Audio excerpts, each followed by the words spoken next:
நீங்க ரோட்ல விழுந்து மயங்கி போய் பேச்சு மூச்சு இல்லாம கடந்தப்போ நான் அப்படியே நடுங்கி போயிட்டேன்.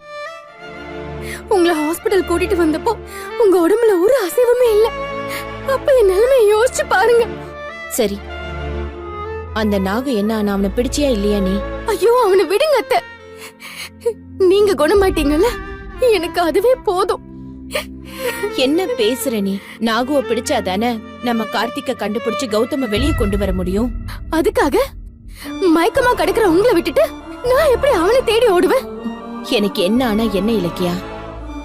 என் புள்ள எந்த தப்பும் செய்யாம ஜெயிலுக்குள்ள கிடக்குறான். அவன் படுற வேதனையை விட ஏன் உசுறுதான் உனக்கு முக்கியமா போயிடுச்சா? ஆமா அத்தை, முக்கியம்தான். கௌதம் நிரபராதின்னு நிரூபிச்சு வெளியே வர்றப்போ அவரை உங்ககிட்டயும் ஜானகி அத்தைகிட்டயும் கூட்டிட்டு வந்து உங்க பாசமான புள்ளைய காப்பாத்திட்டு கெட்டியா புடிச்சுக்கோங்கன்னு உங்க 2 பேர் கையிலயும் நான் ஒப்படைக்கணும். அதுக்கு நீங்க உயிரோட இருக்கிறது ரொம்ப